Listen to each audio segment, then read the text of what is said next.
The morning Bessie Keene agreed to marry a man she had never met.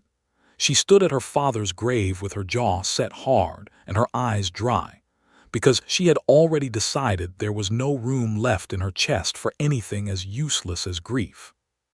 The year was 1878, and the town of Caldwell, Kansas sat on the edge of the Kishom Trail like a coin balanced on a fence rail, precarious, loud, and perpetually dusted with the grime of cattle drives that rolled through like slow brown rivers every spring and summer. Bessie had grown up in Caldwell.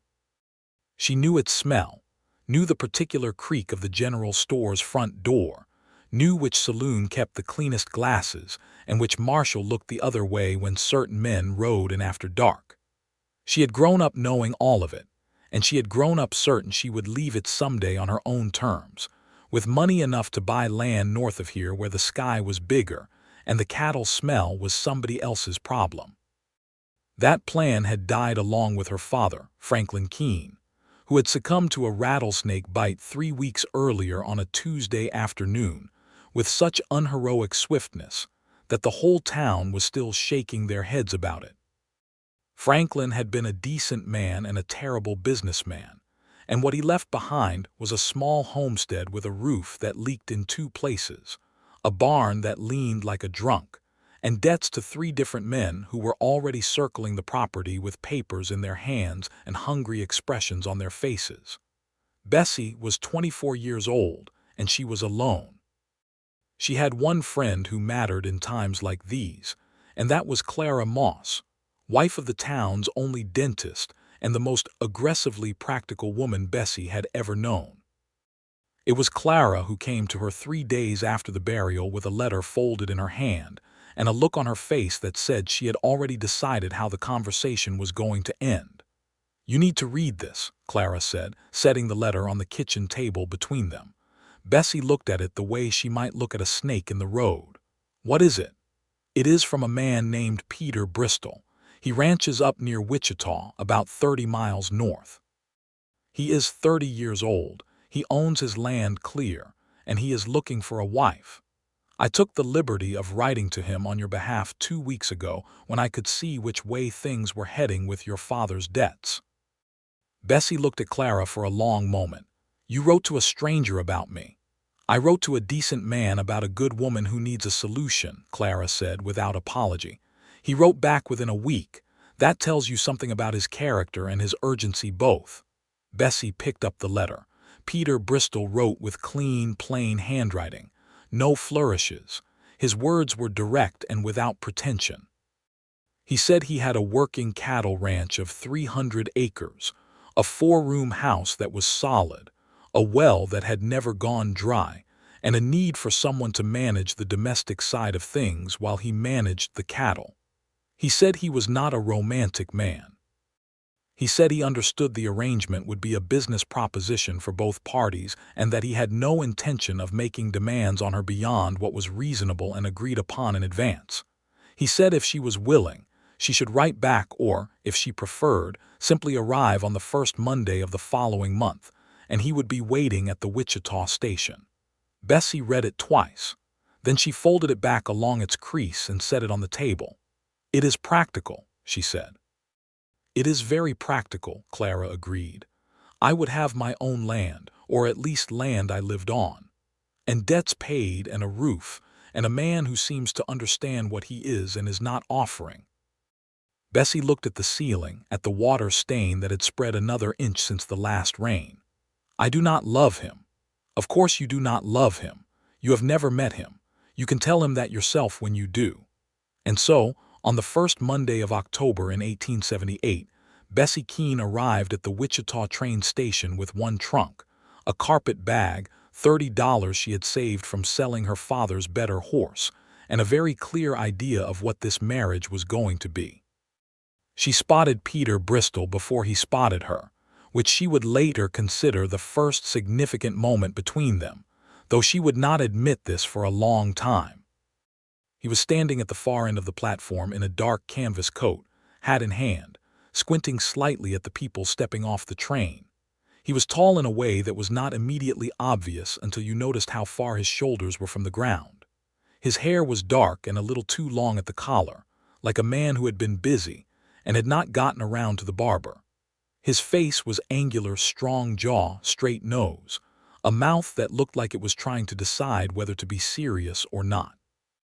He was not what she would call handsomely striking in the theatrical way that some men were. But he had the kind of face that would look the same in 20 years as it did now, and something about that steadiness made her feel, if not warmth, then at least a kind of confidence that this had not been a terrible mistake. He saw her when she was 10 feet away. His eyes found her with a directness that made her straighten slightly. "Miss Keene," he said, not a question. "Mr. Bristol," she said, not warmth but not coldness either, something balanced. He reached down and picked up her trunk without asking, and she let him, and they walked to his wagon together in a silence that was neither comfortable nor uncomfortable, just honest. The road north from Wichita took an hour by wagon, and they filled that hour carefully. He told her about the ranch, the layout of the land, the current head of cattle, the 2 ranch hands who worked for him, a Mexican man named Domingo and a young Texan who went by the name Hale. She told him about Caldwell, about her father, about what she knew about homesteading and cooking and keeping a garden, which was considerable. He listened without interrupting, which she noticed. When the silence fell again near the end of the drive, she said what she had been rehearsing in her mind since the train. "I want to be clear with you about something, Mr. Bristol." "Go ahead," he said. "This marriage will be practical and nothing more. I'm not coming to you with affection or the expectation of it. I am coming to you because it makes sense for both of us. I will keep your house. I will work this land beside you. I will be an honest partner in all the ways that matter for running a home. But I am not going to pretend that I love you, and I am not going to expect that you love me, because that would not be honest, and I think we both deserve honesty above all things." He was quiet for a moment. The wagon rolled over a rut and he steadied it without fuss. "I think that is a fair way to approach it," he said finally. "Good," she said, "though I would ask one thing." She looked at him. "What?" "That you give it time before you decide what it cannot become." She thought about that. "I suppose that is also fair." He nodded, and they drove the rest of the way without speaking, and she looked out at the tall grass bending in the October wind and thought that of all the arrangements she had imagined for her life, this was the strangest and the most honest, and perhaps that was not the worst foundation in the world. The Bristol Ranch was not beautiful in the way that paintings tried to make the Kansas plains beautiful. It was functional in the way that a good tool is functional, every part of it placed for purpose. The house was solid stone and wood, 4 rooms as promised, with a porch that faced west and caught the evening light like a palm held open. The barn was straight and well kept. A kitchen garden ran along the south side of the house, its beds turned and resting for winter. The windmill turned steadily in the afternoon breeze, and the well it fed was everything Peter had said, reliable and deep. Bessie stood in the yard for a moment and looked at all of it with the eye of a woman assessing a piece of work, not a woman arriving at a home. "The roof on the porch needs attention on the east corner," she said. Peter looked up at it. "I know. I meant to get to it in September, and then the south fence line went down. I will add it to a list," she said, and walked inside to see what she had to work with. What she found inside surprised her in a small way she did not comment on. The house was not the disaster she had half expected from a bachelor of several years. The floors were swept. The kitchen was ordered if sparse. The bedroom he had prepared for her, which was not his bedroom, and she noted and appreciated this immediately, had been freshly whitewashed on 2 walls, and someone had put a small wooden chair near the window that caught the morning light. There were no curtains yet, but there was a folded piece of fabric on the chair, practical blue cotton, enough to make curtains, and she stood looking at it for a long moment before she set her carpet bag down. He appeared in the doorway. "I was not sure what color you would want. If you do not like the blue, Hale can ride to Wichita." "The blue is fine," she said, and that was all, but she had noticed it, the choosing of fabric, the whitewashing of walls. A man who had been told in advance this was a practical arrangement, who had nonetheless whitewashed 2 walls and bought blue cotton for curtains. She noticed, and then she told herself firmly that noticing it did not mean anything. The first week was a careful navigation of shared spaces and mutual rhythms. Bessie was up before dawn every morning, which turned out to also be when Peter rose, and they would pass each other in the kitchen with the quiet ease of people who had decided early on to be civil. She cooked breakfast. He came in from first checking on the cattle and sat down without ceremony and ate whatever she placed in front of him and thanked her every single time, which she appreciated more than she let on. Domingo, the senior ranch hand, was a compact and dignified man of perhaps 40 years who spoke English with precision and formality, and treated Bessie with the same steady respect he gave Peter. He had worked the ranch for 6 years, and there was a loyalty between him and Peter that had the quality of something quietly earned. Hale was 22, blonde, irrepressibly cheerful, and absolutely convinced that Bessie was the best thing that had happened to the ranch since the second water trough had been installed. He said this to her directly on the 3rd day, with such transparent goodwill that she could not help but laugh, which surprised her, because she had not laughed at much in the weeks since her father died. Peter was at the far end of the yard when she laughed, and he looked up, and something in his face shifted in a way he quickly straightened away, and Bessie did not see it because she was still grinning at Hale's irredeemable enthusiasm. She kept the house with efficiency and without complaint. She made the curtains, and they went up blue in her room, and she made a second set for the kitchen because the morning sun came in at a sharp angle that was hard on the eyes. She repaired the east corner of the porch roof herself one afternoon because the materials were there, and she knew how to use them, having spent her childhood handing her father nails from a tin bucket. Peter came home from the south pasture to find her on the roof with a hammer, and she expected an argument, but he just looked up at her for a moment and said, "I would have done that eventually." "I know," she said, "but eventually is not soon enough when it rains." He was quiet for a moment. Then he said, "Be careful of the south edge. The board there is soft," and he went inside. She found that exasperating and oddly endearing in equal measure, and then scolded herself for finding it endearing at all. The wedding itself had taken place at the Wichita courthouse the morning after her arrival, a 10-minute affair with a justice of the peace who smelled of bay rum and read the words, with the bored efficiency of a man who had done this several hundred times. Peter had signed his name in steady, unhurried letters, and then looked at her with a kind of thoughtful seriousness as she signed hers, and she had thought in that moment that he looked like a man taking an oath he intended to keep, which was reassuring and somehow also unnerving. He had not kissed her after the ceremony. He had offered his arm to walk her out, which she had taken, and that had been all, and she had told herself firmly that this was exactly what she had asked for, and there was no reason for the small, bewildering stab of something she refused to name. 2 weeks into their arrangement, she discovered that Peter left the ranch each Thursday to ride to town, and that this was not about supplies, those came on Saturdays, but about a different kind of business entirely. She discovered this by accident, following the direction he had ridden, because she needed to ask him about a problem with the kitchen chimney draft, and had thought he'd gone to the south pasture. When she found Domingo instead, he told her, with the careful neutrality of a man who knew it was not his story to tell, that Mr. Bristol visited the Caldwell schoolmarm on Thursdays to help with whatever construction or maintenance the school needed, and had been doing so for 3 years. She absorbed this information. She brought it up that evening over supper, not accusingly, just directly.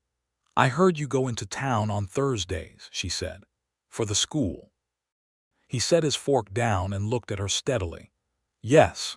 The school teacher, a woman named Mrs. Patton, has been widowed 3 years.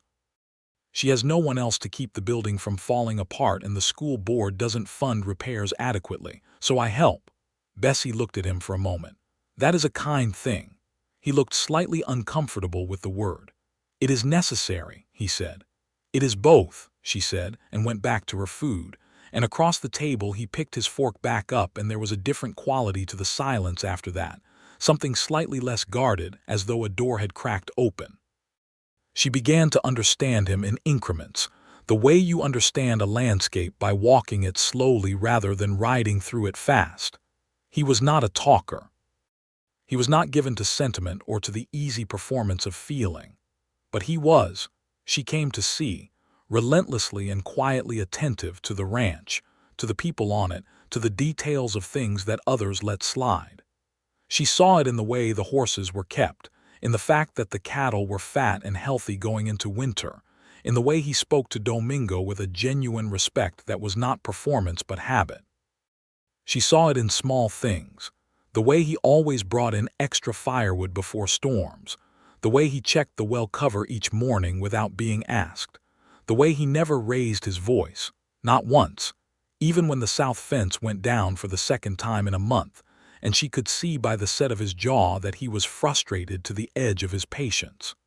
She saw it one night when she came to the kitchen for water and found him sitting at the table with a letter.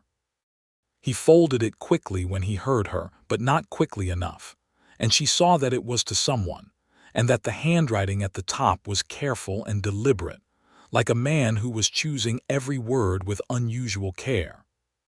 "I did not mean to disturb you," she said. "You did not disturb me," he said.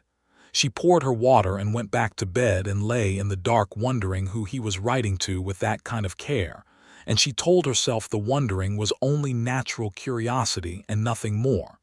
She found out 3 days later because Peter told her himself. He came in from the afternoon chores and found her at the kitchen table with a cup of coffee, and he sat down across from her with the look of a man who had been deciding something and had made up his mind. "I have a sister in Missouri," he said. "Her name is Ruth. She is 19 and she lives with her husband, who I do not believe is a good man. I write to her every week to make sure she is still there to receive the letters." Bessie held her coffee cup in both hands and looked at him. "Does she write back?" "When she can. Sometimes weeks go by." He looked at the table. "I worry about her." "Of course you do," Bessie said. "Does she know about me?" He met her eyes. "I told her I had married. I told her you were strong and capable and that she would like you very much if she ever came west."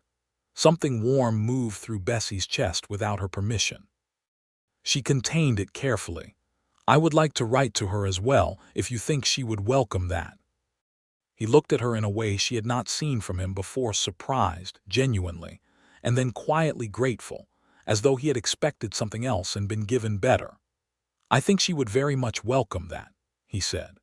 The first letter between Bessie and Ruth Bristol crossed paths with the November sleet, and by December they were corresponding regularly.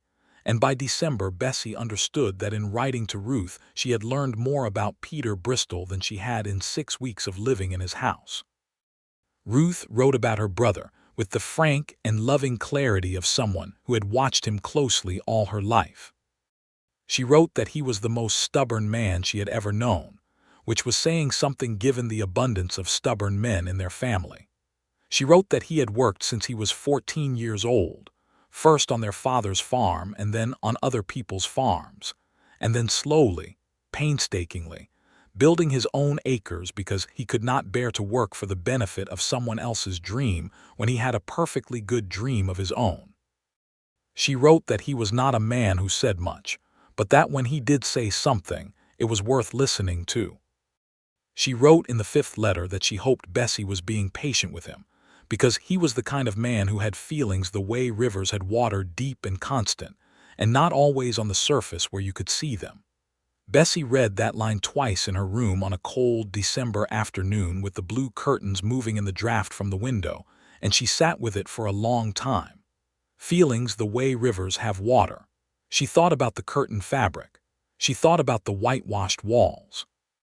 She thought about be careful of the south edge. She got up, folded the letter away, and went out to help Domingo mend the north pasture fence in the last cold light of the afternoon, because physical work was good for keeping thoughts organized, and her thoughts needed organizing badly. The first real crisis between them came in December, when the temperature dropped hard and fast, and 3 of Peter's cattle came up sick from a strain of something that had been moving through the county herds. They worked the sick animals together, Bessie and Peter and Domingo, through 2 full nights and the days between them, running on coffee and the grim, focused energy of people who cannot afford to fail at the thing in front of them. She learned things about him in those 48 hours that no comfortable conversation could have taught. She saw him patient in the cold when patience had a cost. She saw him decisive when decisiveness was required. She saw him, at 3 in the morning on the second night, sitting in the hay of the barn with his back against the wall, and his eyes closed, not sleeping but simply resting for 3 minutes with the concentrated stillness of a man who had learned to take rest when it was available because it might not be available long. She brought him coffee. She sat down a few feet away and drank her own, and the barn was warm with animal heat, and the wind was howling outside, and they sat together in the yellow lamplight without speaking for a long time. "My father died from a snake bite," she said. "It came out without planning, the way true things sometimes did when exhaustion wore down the gates." He opened his eyes and looked at her. "He was a good man," she continued. "Not much of a rancher, not much of a businessman, but he was good." She paused. "I miss him." Peter was quiet for a moment, then he said, "My father died when I was 17. He was not a good man, but I missed him anyway." She looked at him. There was something stark and honest in his face, the way very tired people sometimes let their real expressions show because they lack the energy for anything else. "That is a complicated grief," she said. "Yes," he agreed simply. One of the sick cattle shifted and lowed softly in the corner. They both looked over and then back. "We should be able to save all 3, she said. "I think so," he agreed. She stood up and went back to check on the animals, and he followed her, and they worked side by side until dawn turned the barn's east window gray. And when all 3 cattle were past the worst and the light was coming up gold over the frozen grass, they stood in the barn doorway together, and she felt something shift in her chest like a key turning in a lock that she was not entirely sure she had intended to leave accessible. She saved them all 3. When the last one was on its feet and eating normally, Hale let out a whoop that startled the horses, and even Domingo allowed himself a brief, wide smile. Peter looked at Bessie and said nothing, but he reached out and briefly, just for a moment, put his hand on her shoulder with a gravity that was not casual or incidental, and then he took it away and went back to work, and she stood there for a second before following. That evening she wrote to Clara Moss back in Caldwell, not about the cattle, about other things, about the ranch, about how capable and careful Peter was, about Domingo's quiet dignity and Hale's uncomplicated good cheer. Clara wrote back with what Bessie recognized as deliberately restrained smugness, asking no pointed questions but managing to communicate, purely through the warmth of her congratulations for Bessie's good fortune, that she believed the situation was developing in precisely the direction she had engineered. Bessie wrote back, "It is still practical, Clara." Clara wrote back, "Of course it is, dear." Christmas came to the Bristol Ranch in 1878. With a restraint and simplicity that Bessie found unexpectedly perfect. There were no decorations except for a piece of pine bough she cut herself and set on the kitchen table, and the smell of it filled the house with something that felt like every good winter she had ever known compressed into a single breath. She made a proper dinner: roasted chicken, potatoes, dried apple pie, and Domingo and Hale ate with them at the kitchen table. And there was good conversation and laughter and the easy warmth of people who had been through something together and come out with respect for each other on the other side. After dinner, when Domingo and Hale had gone back to the bunkhouse and the kitchen was cleaned, Peter came back in from checking the animals and found Bessie at the table with a small wrapped package in her hands. She had made him something: gloves, because she had noticed his old pair had cracked leather and were letting in the cold, and she had traded some preserved goods to a woman in Wichita for the leather, and spent several evenings sewing them by lamplight after he had gone to bed. She handed them to him without ceremony. "Your hands were cold," she said. "That is all." He opened them and stood looking at the gloves for a moment. They were well made and fitted, and she had done the stitching neatly. He turned them over. "You made these," he said. "Yes." He looked up at her. "Bessie." It was the first time he had called her by her name without the formal prefix, and the sound of it was so unpremeditated and so warm that she felt something bloom suddenly and embarrassingly in her chest. She kept her expression level. "They are just gloves," she said. He reached into the inside pocket of his coat and produced something which she had not expected, and which made her realize he had planned this too. It was a small book, a collection of poems by Walt Whitman, slim and new, the cover still stiff. He held it out. "I noticed you looked at books when we stopped at the merchant's last month," he said, "and that you did not buy any." She took it from him. Her fingers touched the cover, and she felt the new book's smoothness of it, and looked down at the title and then up at him with something on her face she was unable to fully suppress. "Thank you," she said. Her voice came out quieter than usual. He nodded, looking at the gloves still in his hands. Then he said, "Merry Christmas, Bessie," with such plain and sincere quietness that it felt more intimate than any elaborate declaration could have. "Merry Christmas, Peter," she said. She went to bed and lay in the dark with the book on the table beside her and told herself she was fine. She was practical. She was reasonable. She was a woman who had made an arrangement with clear eyes, and she was not going to make it complicated by feeling things she had specifically agreed not to feel. She was mostly unconvinced. January was brutal that year, the kind of hard Kansas winter that froze water in the buckets overnight and made the morning chores a test of endurance. But the house was warm. Peter had built up an excellent supply of firewood before the cold set in, which she had noticed at the time and noted in her private accounting of him. And they fell into a rhythm in the evenings that had a quality she could not quite name. He read at the table sometimes, almanacs and land records, and occasionally a novel. She sewed or wrote letters. Occasionally one of them would say something about the ranch, about a letter, about something remembered from childhood, and it would open into a real conversation that could last an hour before either of them noticed the time. She learned his history in pieces. The farm in Ohio where he had grown up. The 2 years he had spent working cattle in Texas before he came north. The way he had bought his first 50 acres at 23 with money saved over 3 years and no expenditure that was not strictly necessary. The way the ranch had grown slowly, piece by piece, through work and patience. She told him about her own history, too. The Caldwell years. Her mother, who had died of fever when Bessie was 12. Her father's optimistic disasters with crops and cattle that never quite panned out. The school teacher who had encouraged her to read, who had put Emerson and Thoreau in her hands when she was 15, which had been a revelation. The plans she had once had for going north and finding her own land. "You still could," he said. She looked at him. "I have land now."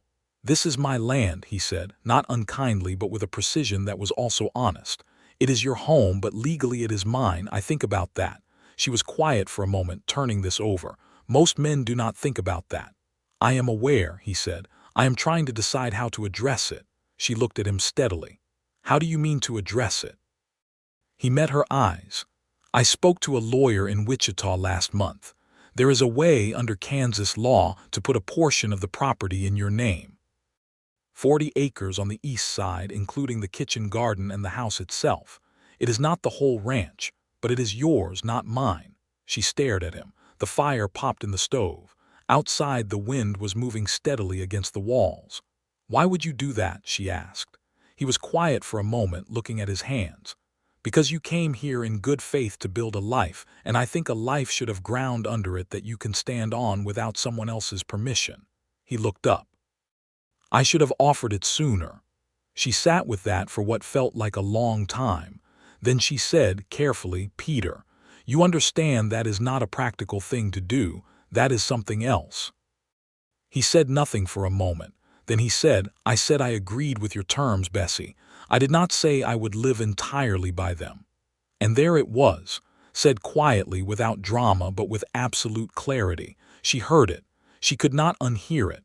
She looked at him for a long moment. Then she said, "You have been proving yourself a liar since I arrived." Something moved across his face, surprise, and then something warmer, and then something careful, like a man who had put a card on the table and was waiting to see what the other player held. "Has that been entirely unwelcome?" he asked. She looked at him for another moment. Then she stood up. "I need to think about the 40 acres, she said. "And some other things." She went to her room, and he let her go without pressure, which was perfectly him. And she sat on the edge of her bed with her hands folded in her lap, and had a long, serious, entirely private conversation with herself about what she was feeling and what she was going to do about it. The conversation lasted about 3 weeks, because Bessie Keene did not do things halfway, and if she was going to change the terms of an arrangement she had made with clear eyes, she was going to be very sure about what she was changing them to. In those 3 weeks, she paid attention differently. Not with the careful, measured inventory of a woman assessing a situation, but with the different awareness of someone who had stopped pretending she was not paying attention. She watched him with the animals and saw the patience that was not performance. She watched him with Domingo and Hale and saw the respect that was not condescension. She watched him on the one Thursday she rode to town with him to see Mrs. Patton's school, and she saw the way he moved through the building, identifying what needed fixing with the quiet authority of a man who had been doing this long enough to know every beam, and the way he spoke to Mrs. Patton, a tired, competent woman of perhaps 50, with a courtesy and warmth that was clearly genuine, and not the courtesy of a man who expected anything in return. She watched him one cold gray afternoon when a letter came from Missouri with Ruth's handwriting on the outside, and saw the way his hand paused on the envelope before he opened it, and the way his face changed when he read it, relief first, and then something softer. He looked up and found her watching and said, "She is well. Her husband is in St. Louis for 3 weeks for business, and she says she has been to her neighbor's house every evening for supper and cards." "She is not alone," Bessie said. "Oh," he agreed, and the relief in his voice was real and deep and a little tender, and she thought, there are the feelings, there under the water. On the first Sunday of February she was in the kitchen making bread in the early morning when he came in from his first rounds, and he poured coffee and sat at the table, and she said, without turning from the bread, "I want to accept the 40 acres. A pause. "All right. And I want to say something else." She turned from the bread then, flour on her hands. She did not wipe them. She faced him. He was watching her with the careful attention he gave to important things, not casual, not composed past it. "I made that arrangement in good faith," she said. "I meant every word of it. I was not trying to deceive you or myself. I came here in grief and in practicality, and I thought those were the only things I had to offer." "Bessie, let me finish," she said. He went quiet. She took a breath. "I think I was wrong about what this could be. Not about being practical. I still believe in that. I believe in honesty and in working and in doing what needs doing. But I think I confused practical with closed. And I do not think I want to keep it closed anymore." He stood up from the table with a deliberateness that was controlled and purposeful, like every movement he made, and crossed the kitchen and stopped close in front of her, and she had to look up slightly to meet his eyes, and in his eyes was everything that had been under the water, steady and real and deep and entirely, unmistakably warm. "I have been in love with you," he said, "since you came down off that porch roof with a hammer in your hand and told me eventually was not soon enough." She laughed. She actually laughed, which startled them both, and he smiled, a real smile, full, not the careful half-expression she was used to, and she put her flour-covered hands on either side of his face and kissed him, and he kissed her back with a thoroughness that suggested he had been waiting patiently for considerably longer than was comfortable. When they separated, she was still laughing slightly, and he was still smiling, and she said, "You have been proving yourself a liar since October." "I tried very hard to honor your terms," he said, with complete insincerity. "You tried nothing of the sort," she told him. "You whitewashed 2 walls and bought me curtain fabric. That was practical." "Peter Bristol." "Yes." She kissed him again, because it was easier than arguing, and also because she found she did not want to stop. He held her carefully and then completely, and outside the February wind pushed against the solid walls of the house and did not get in, and the bread rose on the counter, and the morning light came through the blue curtains like an answer to a question she had been afraid to ask. The weeks that followed had a quality of warmth and lightness that Bessie had not experienced in a long time. Not since before her mother died, perhaps, that particular happiness that comes from a life that has surprised you by turning out better than you guarded yourself against. She and Peter were not dramatic about it because neither of them was a dramatic person. What changed was not the surface of things but the texture underneath, the ease of it, the fact that she was no longer managing her own awareness of him but simply being with him, being glad of his company, allowing herself to be glad.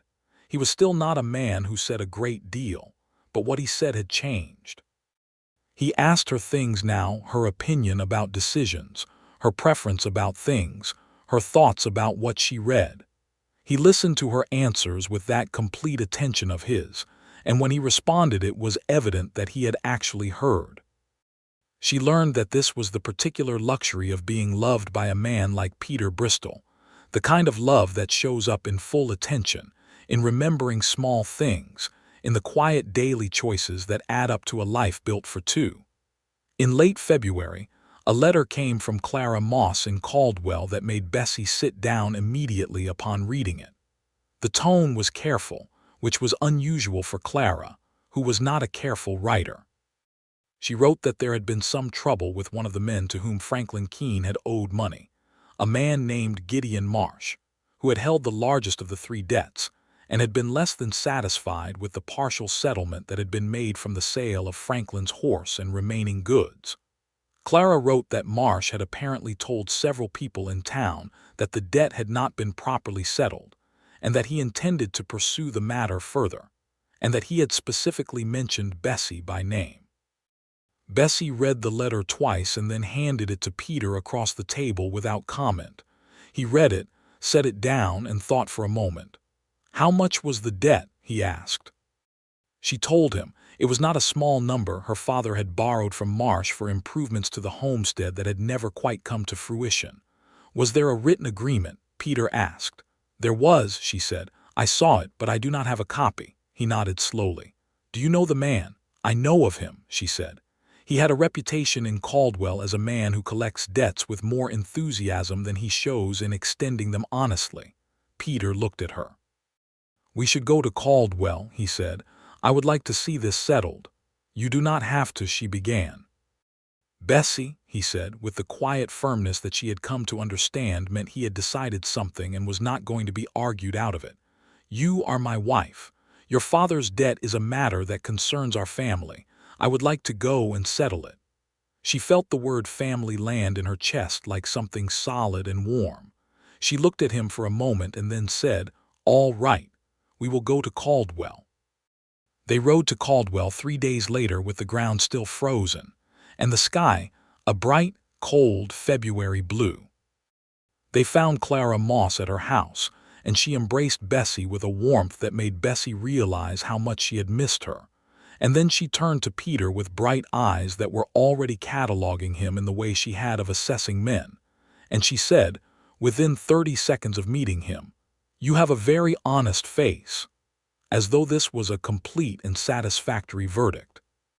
And Peter received this with the slightly bemused gravity of a man who was not quite sure what to do with Clara Moss, but was willing to accept her. They found Gideon Marsh at his office above the main street. He was a heavy-set man of about 50 with a mustache that was trying to compensate for his general air of petty authority, and he looked at Bessie with the proprietary irritation of a man who felt his property had escaped the property.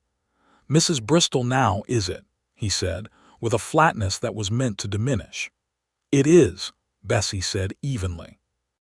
Peter stood slightly to her left and said nothing, but the particular way he stood unhurried, taking up the space he was entitled to, communicated something without requiring words.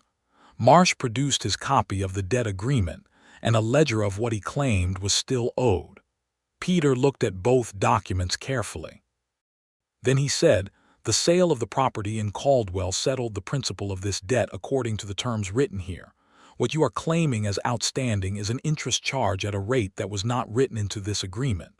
Marsh's mustache shifted. It is standard practice.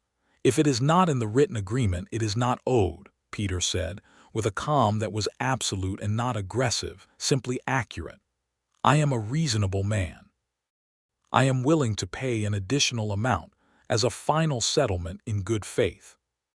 But the amount you are claiming is not justified by this document, and I do not think you want to bring this in front of a judge who will read the same document and arrive at the same conclusion. There was a silence.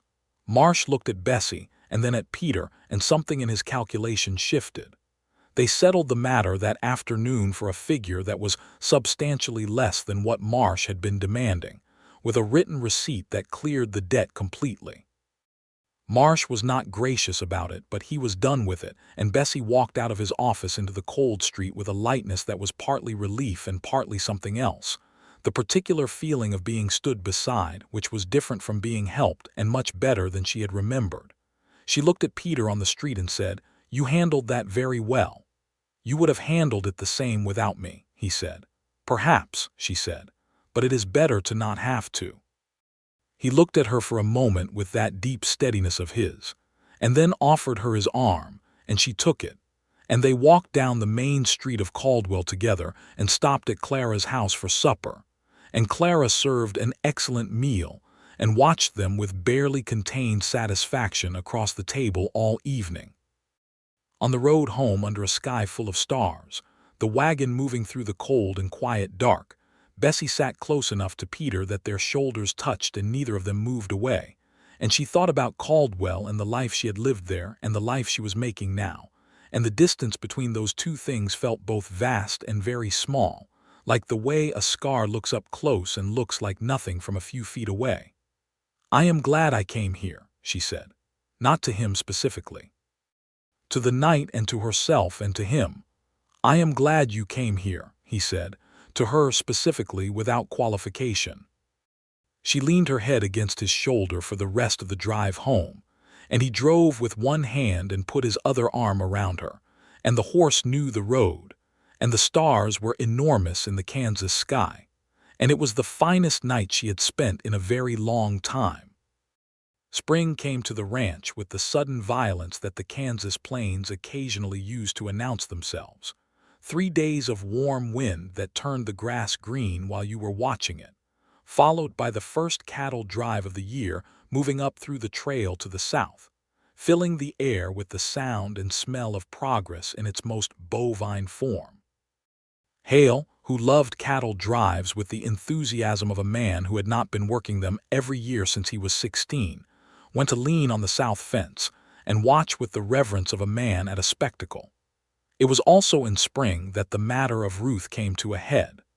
The letter arrived in March, and Peter read it in the kitchen with a stillness that told Bessie immediately it was not good news before he said a single word.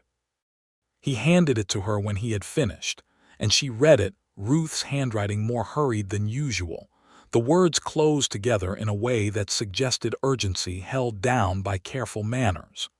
Ruth's husband had come back from St.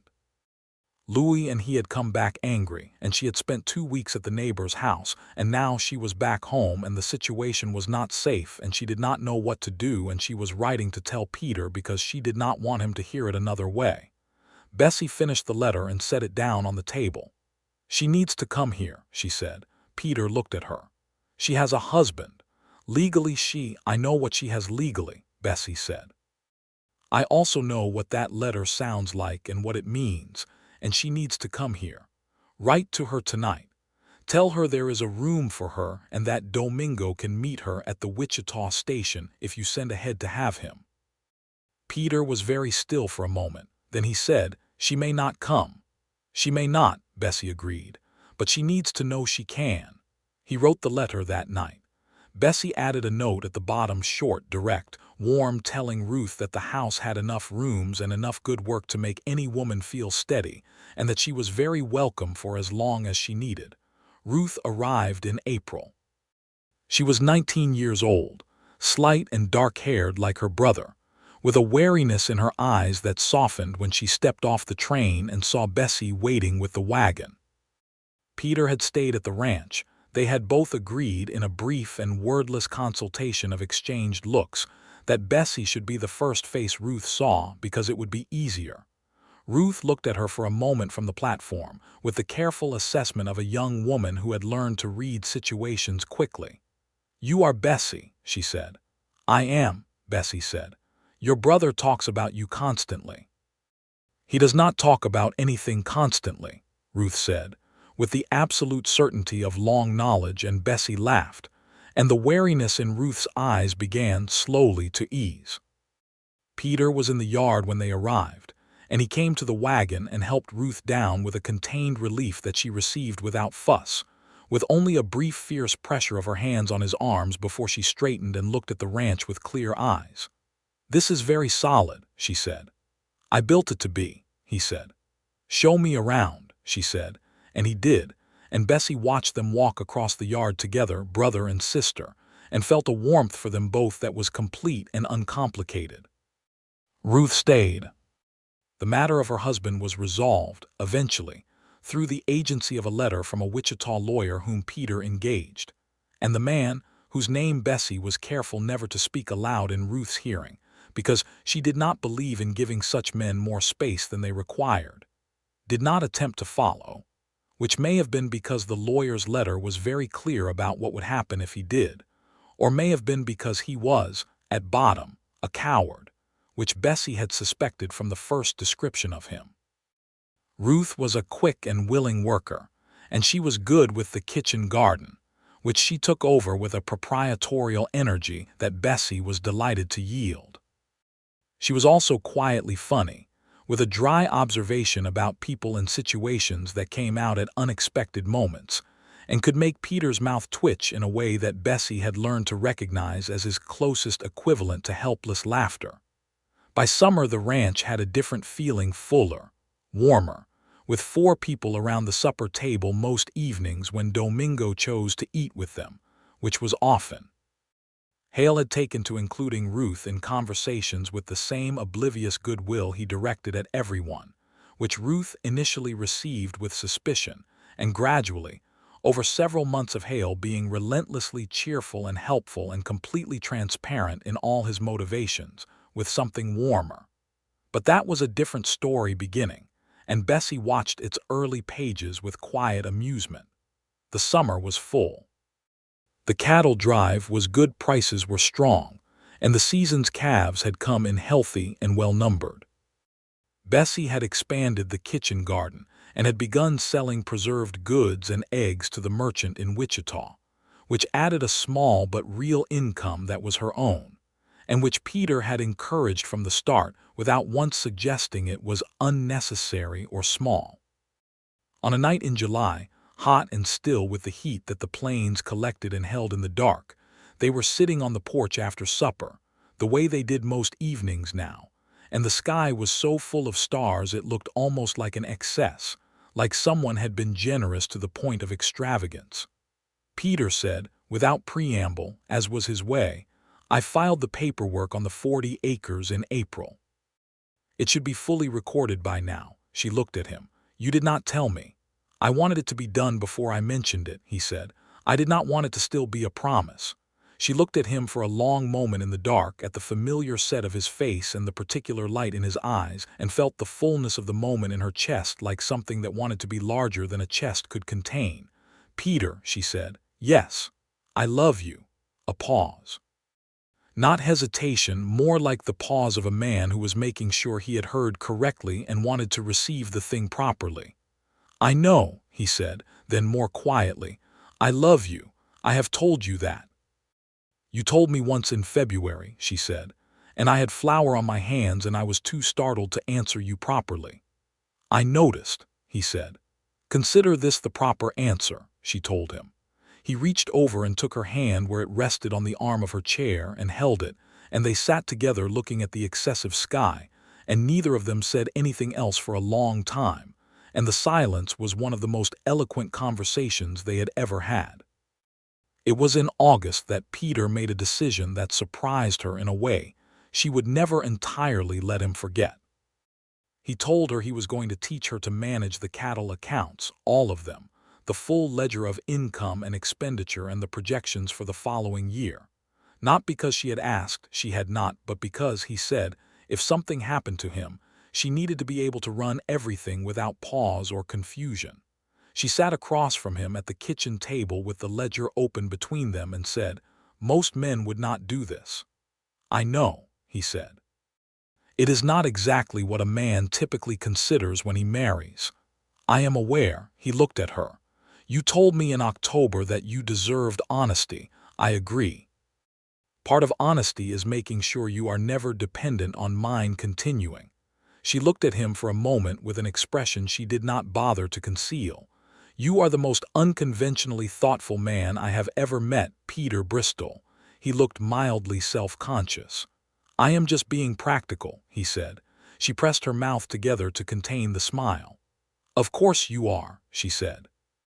He taught her the accounts over the course of 3 weeks, and she was good at it, which surprised neither of them. And by the end of it she understood the full scope of what they had and what they owed and what they could grow, and the ranch felt more fully hers in a way that the 40 acres had started and this completed. September came around, full and golden, and with it the particular satisfaction of a first year completed on land that was working. The cattle were fat. The garden had been put up for winter. The ranch's south fence, which had given them trouble all spring, had been properly repaired in July with better posts and would not go down again any time soon. The house had been weatherproofed for winter, and the wood supply was larger than last year's, because Peter always thought 1 year ahead on such things. Ruth had decided to stay through the winter at least, and possibly longer, and the question of what came next for her was one she was beginning to approach with a cautious optimism that Bessie found hopeful. Hale had, with tremendous earnestness and no subtlety whatsoever, asked Ruth if she would allow him to take her to the autumn social in Wichita, which was held every year in the church hall, and involved dancing and food, and the general social commerce of the county. Ruth had said yes with the elaborately casual manner of a woman who has been hoping to be asked, and Hale had looked as though all his best dreams had arrived simultaneously. Peter said, on the evening after Ruth told them, "I am trying to decide how to feel about Hale." "He is completely sincere," Bessie said. "That is not nothing." "He is young," Peter said. "She is young," Bessie countered. "And she has had enough of men who are complicated. Simple and sincere is not the worst option." Peter considered this with the care he gave to all things. "I suppose you are right," he said. "I usually am," she said pleasantly. He gave her the look he had developed over the months for moments when she was being gently and deliberately provocative, a look that combined a suppressed smile with a studied dignity, and she grinned at him across the table, and he shook his head, and she reached across and touched his hand briefly, and he turned it over and held her fingers. The autumn social was a success by all accounts. Bessie and Peter went as well, which was the first time they had been in a public setting in Wichita in any social capacity, and the experience of being among people as a married couple, not as a practical arrangement, but as two people who were plainly, quietly, visibly in love with each other, was something Bessie had not anticipated would feel the way it did. It felt like arrival, like the word home used exactly correctly. Several women of the county made it their business to speak to her, drawn by curiosity about the woman who had come west to marry Peter Bristol, about whom most of them knew Peter as the taciturn rancher who kept his own counsel and helped the school on Thursdays. They expected she could see it in their initial approach, a certain kind of woman, resigned, perhaps, or quietly defeated, the kind of result that practical marriages sometimes produced. What they found was Bessie Keene Bristol, who met their curiosity with warmth and directness, who talked about the ranch with the authority of someone who knew its every acre, who danced with her husband with an ease and pleasure that was not performed, and who looked at the man beside her in moments between conversations with an expression that had nothing resigned or defeated in it. Afterward, riding home in the cool September night, Peter said, "You had a good time." "I had a wonderful time," she said. "I am glad." A pause. "Mrs. Henderson asked me 3 separate times if you were settling in well. What did you tell her?" "I told her you had repaired the porch roof yourself in October and she did not need to worry." Bessie laughed loudly enough that the horse flicked an ear back at her. "That is the most perfect answer." "I thought so," he said, with great satisfaction. She moved to rest against his side and he put his arm around her, and the wagon moved through the dark and the stars were out again, and she thought, "This is my life. This is actually my life." And it was more, in every way, than the thing she had arrived to arrange. Winter came again to the Bristol ranch, and with it the familiar rhythms of the second season together, the mornings of early frost and the warmth of the kitchen, the long evenings by the stove, the easy movement of 2 people who knew each other's patterns. But there was a quality to this winter that was different from the last, a deeper settledness, a warmth that had nothing to do with the stove. And in December, Bessie told Peter something that changed the shape of everything they were building. She told him in the morning, in the kitchen, with coffee going and the light coming through the blue curtains, which she had made a 3rd set of by now for the sitting room as well. She told him plainly and without drama because that was how she did things. He was very still for a moment. Then he set his coffee cup down with great care and looked at her with an expression that was unlike any she had seen on him before, wide open, unguarded, something moving through it that was too large and too full for his usual containment, and she watched him let it be too large, watched him not pull it back. "You are certain?" he said. "Yes," she said. "Late spring, I think, maybe June." He crossed the kitchen in 2 steps and she stood up from the table, and he held her with a completeness that said everything his characteristic restraint usually managed on his behalf, and she held him back with her whole heart. "A family," she said into his shoulder. "Yes," he said, "a family." Ruth, told at supper that evening, produced a sound that was approximately a shriek before becoming extremely composed and dignified, and then bursting into tears, which she explained were purely practical and not emotional, which made Bessie and Peter both look at each other with identical suppressed expressions. Domingo, told separately by Peter, received the news with a depth of feeling that made his characteristic reserve seem, briefly, irrelevant, and shook Peter's hand with both of his own. Hale found out because Ruth told him immediately after being told, and he expressed himself by walking into a fence post that he had walked past several hundred times without incident, which resulted in a spectacular bruise on his forehead and a lasting claim by Ruth that he was the most accident-prone man she had ever known, which she said with such warmth that it was transparently not a criticism. The winter passed. Spring came again, and with it the second cattle drive of Peter's married life, and the continued good fortune of a ranch that was being run by 2 capable and committed people.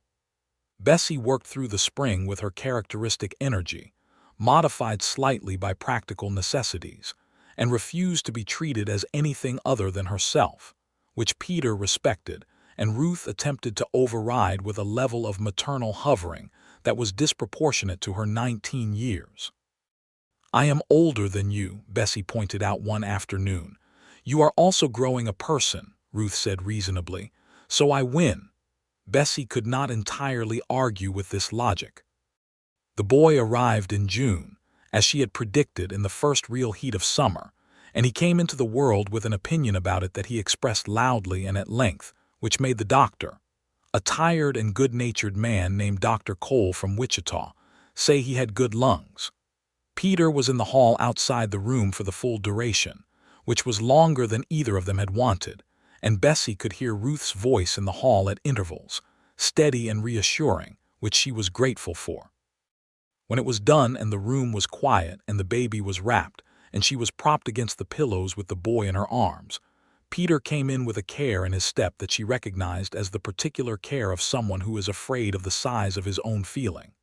He came to the bedside and looked at his son for what felt like a long time, at the small red face and the extraordinary realness of him, the impossible completeness of something so new. Then he looked at Bessie, and in his face was everything. All of it without any reservation or management. "Hello," she said softly.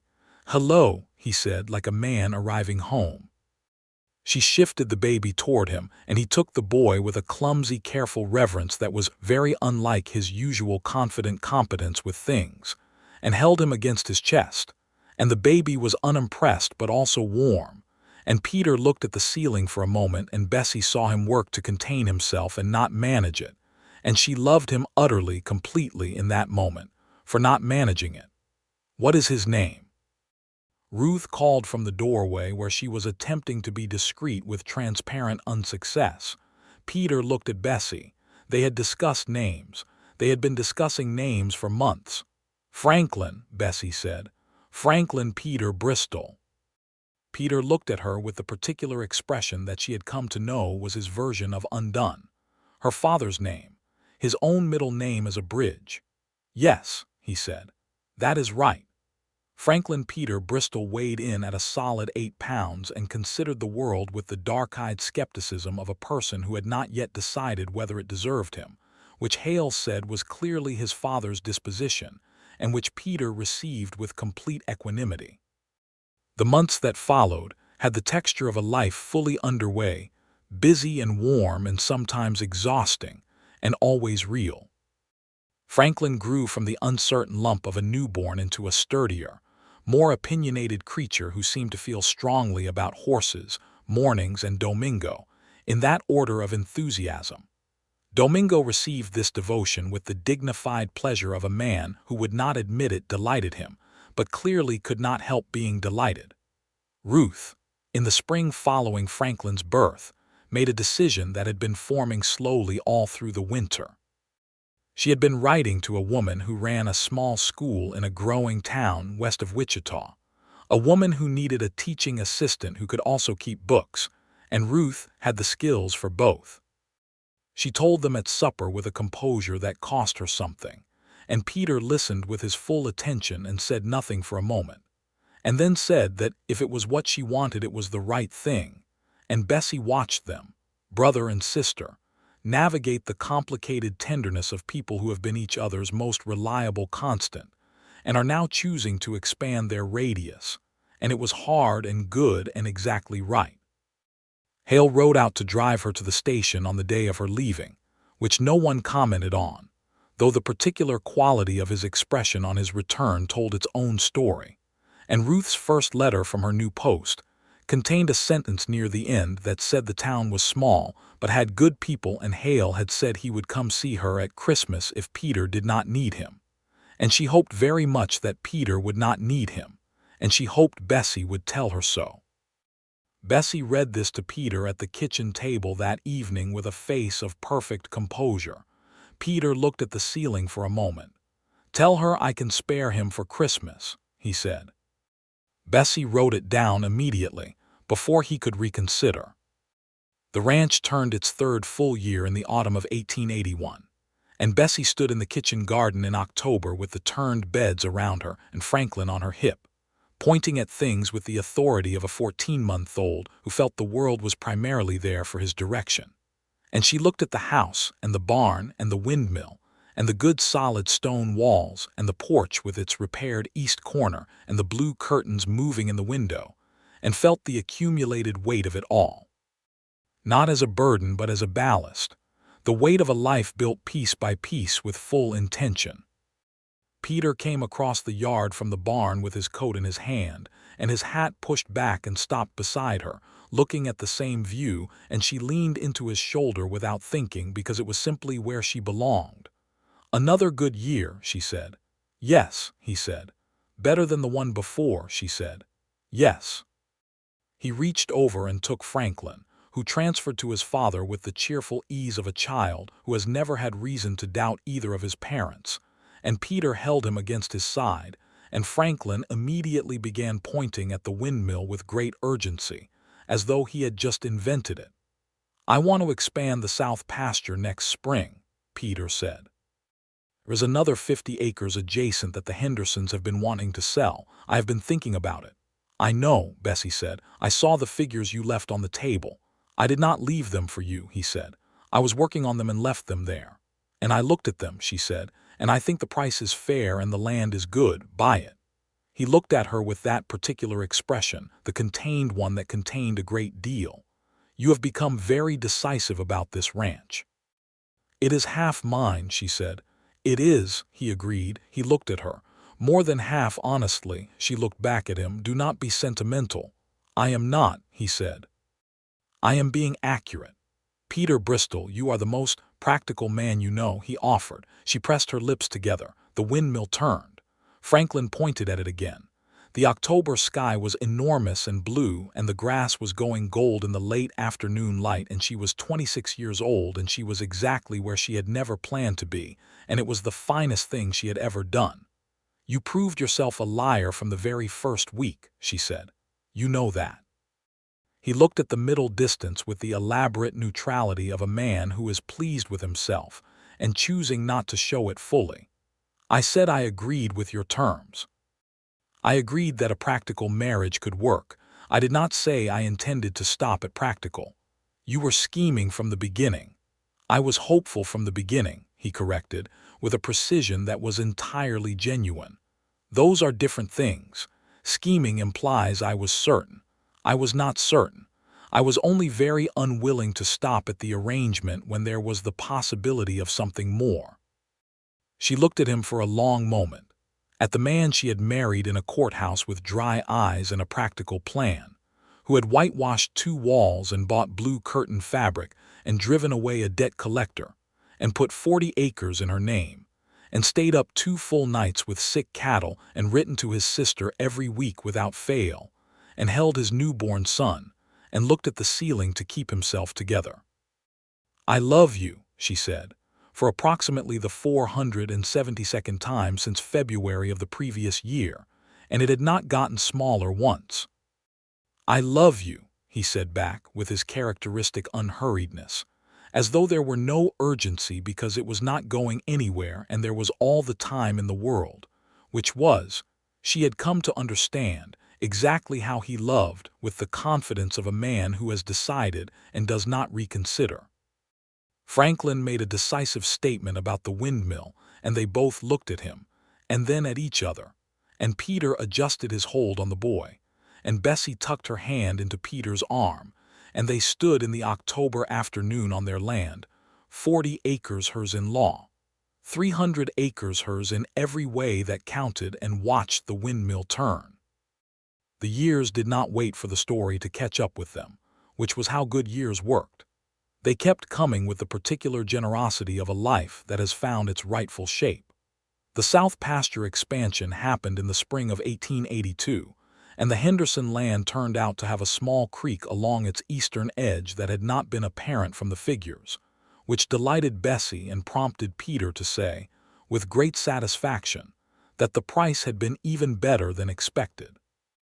New cattle were run on the expanded pasture, and the herd grew, and the ranch grew, and the ledger showed, year after year, the steady upward line of a thing being built correctly. Ruth came back west in the spring of 1883, not to the ranch, but to the town of Wichita itself, with Hale, who had ridden to see her every Christmas and every other occasion he could manufacture an excuse for following close behind, with a determination that had finally, that past December, resulted in Ruth agreeing to marry him with a gladness that she felt no need to disguise, which Peter observed and accepted with the expression of a man who had assessed Hale's character over several years and found it sound.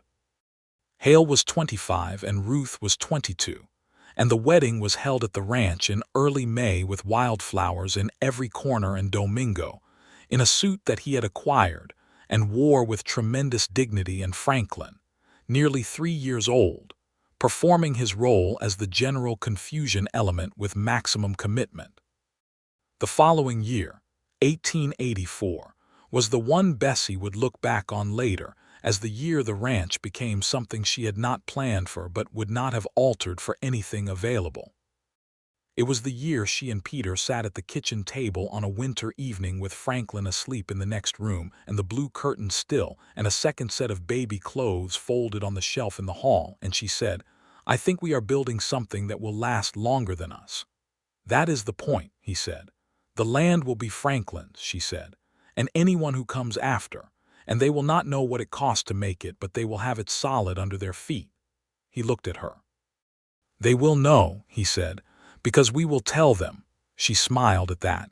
"You are going to become a sentimental man in your old age, Peter Bristol." "I have always been a sentimental man," he said. "You were not paying that kind of attention in the beginning." "I was paying every kind of attention," she said. "I simply refused to call it what it was." He reached across the table and took her hand in his, the gesture still as natural and still as charged as it had been in every instance before, and said, "And what do you call it now?" "The best thing I ever did," she said. The lamp burned low on the table. The house was warm and solid around them. Outside, the stars were out, those enormous Kansas stars that had watched over their first autumn and every season since. Inside was everything they had built, room by room, acre by acre, year by year, starting from a courthouse ceremony and a porch roof repair, and a length of blue curtain fabric and two people who had agreed on practicality, and then, every single day, chosen something more. Their second child, a daughter they named Clara for the friend who had written a letter that changed everything, arrived in the summer of 1885, with considerably less ceremony than Franklin had, and a great deal of decisive quietness that suggested she had arrived knowing exactly what she thought about the world, and intended to say so in good time. Peter held her in the golden afternoon light coming through the sitting-room window, and looked at his wife and his son standing in the doorway, and the expression on his face was not something she had words for, and she did not try to find them, because some things are beyond words, and she had learned that from him. Franklin looked at his new sister with the solemn assessment of a nearly 5-year-old, and then said with great conviction that she was very small, which was accurate. Peter said, "She will get bigger," which was also accurate. Bessie said nothing because she was watching the three of them in the afternoon light and feeling the full weight of it, the extraordinary specific weight of a life that was exactly what it had become, and it was not practical. It was not practical at all. It was far too large and warm and permanent for practical.